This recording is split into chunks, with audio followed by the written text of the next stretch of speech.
எனவே இங்க வசனத்தில் நம்ம வாசிச்சபடியாக நீங்கள் என்னிடத்து திரும்ப வேண்டும் அப்படின்னு அங்க ஒரு வார்த்தை இருக்கு.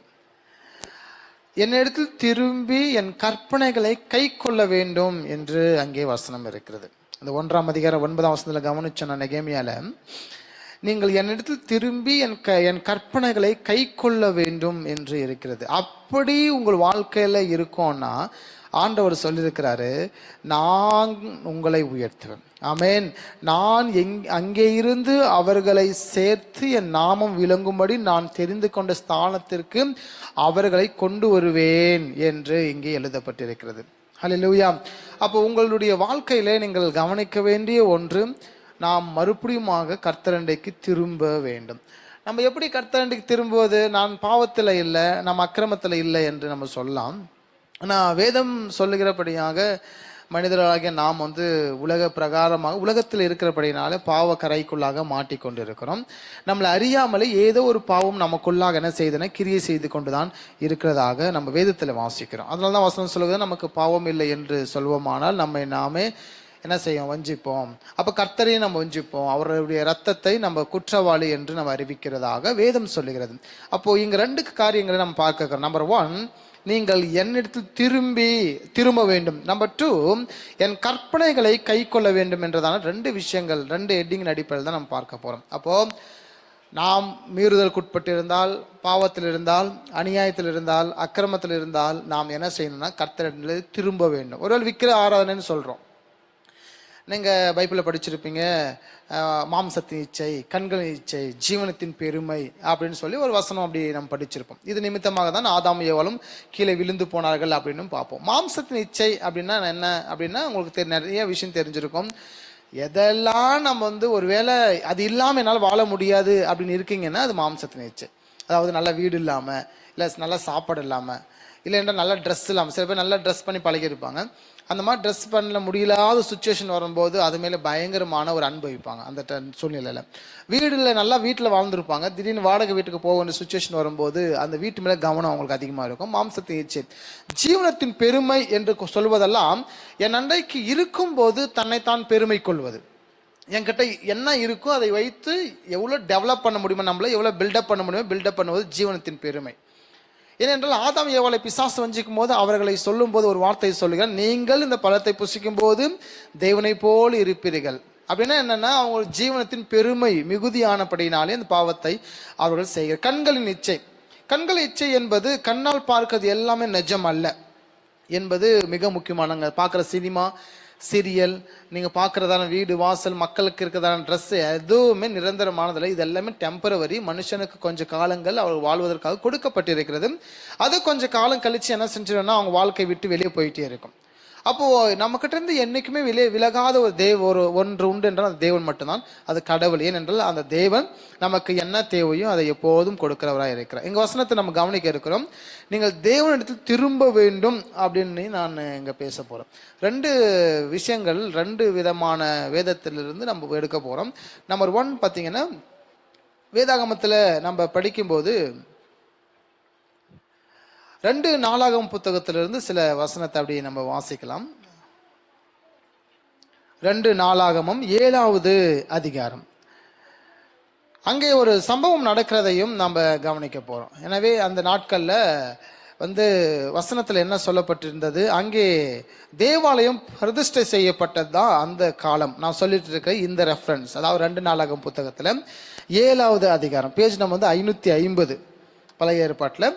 அந்த பேஜில் நீங்கள் கவனித்து பார்த்தீங்கன்னா 7ஆம் அதிகாரத்தில் நீங்கள் பார்த்தீங்கன்னா 13வது வசனம் இப்படியெல்லாம் சொல்லும், நான் மழை இல்லாதபடிக்கு வானத்தை அடைத்து அல்லது தேசத்தை அழிக்க வெற்றி கிளிகளுக்கு கட்டளையிட்டு அல்லது என் ஜனத்திற்குள் கொள்ளை நோயை அனுப்பும் போது என் நாமம் தரிக்கப்பட்ட என் ஜனங்கள் தங்களை தாழ்த்தி ஜெபம் பண்ணி என் முகத்தை தேடி தங்கள் பொல்லாத வழிகளை விட்டு திரும்பினால் அப்பொழுது பரலோகத்தில் இருக்கிற நான் கேட்டு அவர்கள் பாவத்தை மன்னித்து அவர்கள் தேசத்துக்கு சேஷமத்தை கொடுப்பேன்.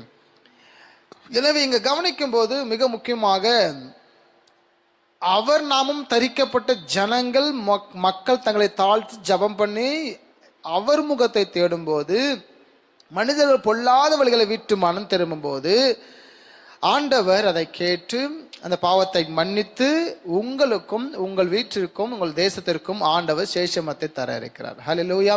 அப்போ நம்ம நெகேமியால பார்த்தோம், நீங்கள் திரும்ப வேண்டும். நம்பர் 1, திரும்ப வேண்டும். எங்க திரும்பணும்னா, ஒருவேளை நீங்கள் பழைய விசுவாசியா இருப்பீங்கன்னா, பழைய ஆரம்ப கட்டத்தில் எல்லாம் ரொம்ப ஃபயரா இருப்பாங்க. ரட்சிக்கப்பட்ட புதுசில் ஜபம், உபவாசம், சபைக்கு போகிறது, பிரசங்கம் பண்ணுறது, பாடல் பாடுறதுன்னு ரொம்ப ஃபயராக இருப்பாங்க. ரொம்ப ஃபயராக இருக்கும்போது என்ன செய்யும் அப்படின்னா, அவங்க வாழ்க்கை வந்து தொடர்ச்சியாக சோதனை காலத்துக்குள்ளே அகப்படுவாங்க. சோதனை ஏதாவது ஒன்று கிடைச்சிட்டே இருக்கும், வந்துக்கிட்டே இருக்கும். அப்போ சோதனை கிடைக்கும் போது நம்ம வாழ்க்கை என்ன நடக்கும்னா, சோர்ந்து போகும். அப்போ சோதனை காலத்தில் தப்பி வைக்கும்படி கர்த்தர் உண்டு. ஆனால் அந்த சோதனை காலத்திலிருந்து உங்களை விடுதலையாக்கவும் அவரால் முடியும். அப்போ சோதனை காலத்தில் உங்களுக்கு வரக்கூடாதபடிக்கு நீங்கள் எப்பொழுது விழித்திருங்கள் என்று ஆண்டவர் சொல்வார். எதில் விழித்திருக்க வேண்டும்? ஜபத்தினாலும் வேத வாசிப்பினாலும் நீங்கள் எப்பொழுதும் விழித்திருப்பதற்கு உங்களை நீங்கள் ஒப்பு தர வேண்டும். அப்படி நீங்கள் ஒப்பு தரும்போது என்ன நடக்கும் அப்படின்னா, சோதனை வரும், ஆனால் அதிலிருந்து தப்பித்து கொள்ளும் போக்கையும் உங்களுக்கு ஏற்படுத்தி கொடுப்பார். ஆமென். சோதனை எல்லா மனுஷனுக்கும் வருகிறது உண்டு. கிறிஸ்தவங்க நமக்கு மாத்திரம் இல்லை, நமக்கே சோதனை வந்து தாங்க முடியலையே, கிறிஸ்தவர்கள் அல்லாதவர்கள் சோதனை வந்து அவங்க எப்படி தாங்குவாங்க? நமக்காவது சோதனை வந்தால் உடனே ஞாயிற்றுக்கிழமை சர்ச்சுக்கு போகிறோம், ஜெபம் பண்ணிட்டு வந்தால் சரியாகுன்ற ஒரு நம்பிக்கை நமக்குள்ள இருக்கே. அவர்கள் எல்லோரும் எப்படி இருக்கிறாங்க? கவனிச்சு பார்த்துருப்பீங்க. வேதம் சொல்லுகிறது, அவர்கள் தன் ஆத்துமாக்காக புலம்புகிறார்களாம். யாரு? கிறிஸ்துவ அறியாதவர்கள், முக்கியமாக விக்கிர ஆராதனை படைக்கிறவர்கள் அவங்க ஆத்துமாக்காக புலம்புகிறார்கள் என்று வேதம் சொல்கிறது. அவர்கள் என்ன இடத்துல கிடைக்குதுன்னு தெரியாது. நீங்க கவனிச்சு பார்த்துருப்பீங்க. சில இடத்துல கோவில்களெல்லாம் இருக்கும். அங்க அந்த கோவிலுக்கிட்ட போயிட்டு படிச்சவன் படிக்காதவன், உயர்ந்தவன் தாழ்ந்தவன், பணக்காரன் ஏழை எல்லாம் அப்படியே என்ன செய்வாங்க, முட்டி போட்டு என்ன செய்வாங்க, அந்த சாமியை கும்பிட்டுட்டு இருப்பாங்க. ஏன்னா அவங்க ஆத்ம தாகம் இருக்கு. என் பாவங்கள் மன்னிக்கப்படாதா, எனக்கு நன்மை நடக்காதா, அவங்க ஆத்ம தாகம் எல்லாம் உண்மை, அவங்க அறிக்கை இருக்கிறது உண்மை, எல்லாம் உண்மைதான். பட் எந்த இடத்துக்கு போகக்கூடாதோ அங்கே போயிட்டாங்க.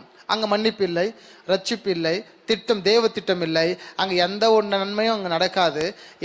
என் முகத்தை தேடி கடவுள் தான் வேண்டும் என்று, கடவுள் தான் தேவை என்று மக்கள் எல்லாருக்கும் தெரியும். ஆமாங்களா? கடவுள் உண்டு என்று மக்கள் விரும்புகிறாங்க, நம்புகிறாங்க. சூரியனை பார்க்குறாங்க, அதான் சாமின்னு நினைக்கிறாங்க. எதையெல்லாம் பார்க்குறாங்களோ அதெல்லாம் சாமின்னு சொல்லி மனுஷன் நினைக்கிறான், அதெல்லாம் உண்மை. ஆனால் தங்கள் பொல்லாத வழிகளை விட்டு திரும்பினால்தான் சேஷம். ஒரு ஆமீன் சொல்லுவோமா? எப்போ உங்கள் வாழ்க்கையில் நன்மை நடக்காதுன்னா, உங்களை தாழ்த்தும் போதும் நன்மை நடக்காது, ஜெபிக்கும் போதும் நன்மை நடக்காது, கர்த்தர் முகத்தை நீங்கள் வந்து தேடும் போதும் நன்மை நடக்காது. எப்போ நடக்கும்னு பார்த்தீங்கன்னா, உங்கள் பொல்லாத வழிகளை விட்டு நீங்கள் மனம் திரும்பும் போது உங்கள் நன்மை நடக்கும். வேதம் சொல்லுகிறது, பாவத்தை அறிக்கையிட்டு விட்டு விடுகிறவன் தான் இரக்கம் பெற்றுக்கொள்ளுமா. பாவத்தை அறிக்கையிடவெல்லாம் என்ன செய்ய முடியாது, இரக்கம் பெற்றுக்கொள்ள முடியாது. அதை விட்டு விட வேண்டும். விட்டு விட்டாதான் அதனாலே அவன் நன்மை நடக்கும். ஏன்னா விட்டு விட்டா பாவத்தின் மன்னிப்பு ஆண்டவர்கிட்ட உண்டு, இயேசுக்கிட்ட உண்டுன்றதெல்லாம் எடுத்துக்கலாம். இப்போ ஒருவன் பொல்லாத வழிகளை விட்டு மனம் திரும்பவே மாட்டான் அப்படின்னா என்ன செய்ய அவன்? அப்போ அவனுக்கு என்ன நடக்காதுன்னா நன்மை நடக்காது. அவன் பொல்லாத வழிகளை விட்டு மனம் திரும்பலைன்னா அவன் நன்மை நடக்காது. அப்போ எதெல்லாம் பொல்லாத வழிகள் என்று வேதத்தில் நிறைய சொல்லப்பட்டிருக்கு. அதெல்லாம் பொல்லாத வழிகள். ஒரு பொல்லாத வழிகள் வந்து எதெல்லாம் தெரியல அப்படின்னா, நீங்கள் பைபிள் நீங்கள் படித்தாவே போதும், எதெல்லாம் பொல்லாத வழி என்று இயேசு சொல்லியிருப்பார். நீங்கள் பைபிள் ஃபுல்லாக படிக்கணுன்றதில்ல, 4 சுவிசேஷத்தை நீங்கள் படித்தா போதும். மத்தேயு, மார்க்கு, லூக்கா, யோவான் 4 புத்தகத்தை நீங்கள் படித்தாலே இயேசு கிறிஸ்து எதையெல்லாம் பொல்லாதது என்றும் எதையெல்லாம் எப்படி மனுஷன் வாழ வேண்டும் என்பதையும் அங்கே ஆண்டவராக இயேசு கிறிஸ்து சொல்லி கொடுத்திருப்பார். அதை மட்டும் ஜஸ்ட் நீங்கள் ஃபாலோ பண்ணீங்கனாலே பொல்லாத எது என்பதை நீங்கள் அறிந்து கொள்ளலாம். அப்போது மனுஷராகிய நாம் பொல்லாதவர்களை விட்டு திரும்பினால் அப்பொழுதுதான் கர்த்தர் ஜெபத்தை கேட்க போறார். ஹல்லேலூயா, ஆமென். இப்படி நீங்கள் நடந்தால் உங்கள் வாழ்க்கை ஆசீர்வதிக்கப்படும். கிறிஸ்தவத்தை தவிர வேற எதுலையுமே ஒரு மனுஷன் பொல்லாதவளிலிருந்து விடுதலை ஆக முடியும். ஏனென்றால் வேதம் சொல்லுகிறது, மனுஷன் கட்டுண்ட கள்ளன் தன் கட்டுகளை அவிழ்த்து கொள்ள கூடுமோ. ஒரு கள்ளன் என்னை கட்டி வச்சிருக்காங்க யாராவது அப்படின்னா, என் கட்டுகளை என்னால் அவிழ்த்து கொள்ள முடியுமா அப்படின்னு வசனம் கேட்குது. முடியாது. கட்டு இல்லாத ஒரு தேவை. ஆமா தானுங்க? இப்போ கட்டு இல்லாத ஒரு வந்து என் கட்டுகளை என்ன செய்யணும்? அவிழ்த்து விட வேண்டும். ஒவ்வொரு மனுஷனும் பாவம் செய்து பாவம் கட்டுக்குள்ளாக அப்படி கட்டப்பட்டிருக்கிறான். பாவம் இல்லாத ஒருவர் வந்து நம் பாவத்தை கட்டவிழ்க்க வேண்டும். ஆண்டவராக இயேசு கிறிஸ்து மட்டும்தான் நம்முடைய கட்டுகளை, பாவ கட்டுகளை அவர் அவிழ்த்து விட முடியும். எனவே எல்லா ரிலீஜியன்லையும் எல்லாம் உண்டு. தங்கள் தாழ்த்துறாங்க, அவங்க விண்ணப்பம் செய்கிறாங்க, அந்த சாமி நோக்கி நாடு தேடி ஓடுறாங்க. ஆனால் அவங்க பொல்லாதவர்களை விட்டு மனம் திரும்பவே மாட்டாங்க. அப்போ பாவத்திலே ஊறி இருக்காங்கன்ற அர்த்தம். பாவம் செய்கிறாங்க, மிகுதி ஆகும்போது அவர்கள் மரணம் பிறப்பிக்கிறது. அப்ப நமது வாழ்க்கையில நம்ம பொல்லாத வழிகளை விட்டு நாம் மனம் திரும்பும் போது ஆண்டவர் அப்பொழுது நம் ஜபத்தை கேட்கிறார். எப்போ ஜபத்தை கேட்கிறார் தெரியுமா? நான் இன்னைக்கு ஜபிக்கிறேன். இன்னைக்கு 18ஆம் தேதி ஜனவரி மாதம் 2026. இதுவரையுமே ஆண்டவன் ஜபத்தை கேட்கல. பட் நான் பொல்லாத வழியை விட்டு பின்வாங்கவே இல்லை, மனம் திரும்பவே இல்லை. நான் இன்னைக்கு தான் மனம் திரும்பிட்டேன் என்று சொல்லப்படும் போது ஆண்டவர் என்ன செய்யற தெரியுங்களா? இதுக்கு முன்னாடி நான் ஜபிச்ச 10 வருஷத்துடைய விண்ணப்பம் எல்லாத்தையும் எடுத்து எல்லாத்தையும் பார்த்து அத்தனையும் ஆண்டவர் என்ன செய்ய போறாரு? நிறைவேற்ற போறாரு. எப்பொழுது ஒரு மனுஷன் பொல்லாதவர்களை விட்டு மனம் திரும்பும் போது நீங்கள் அப்பொழுதுதான் அவர் கேட்கிறதாக இங்க வசனம் சொல்லுகிறார். அப்பொழுது பரலோகத்தில் இருக்கிற நான் கேட்டு அவர்கள் பாவத்தை மன்னித்து அவர்கள் தேசத்திற்கு சேஷமத்தை கொடுப்பேன்.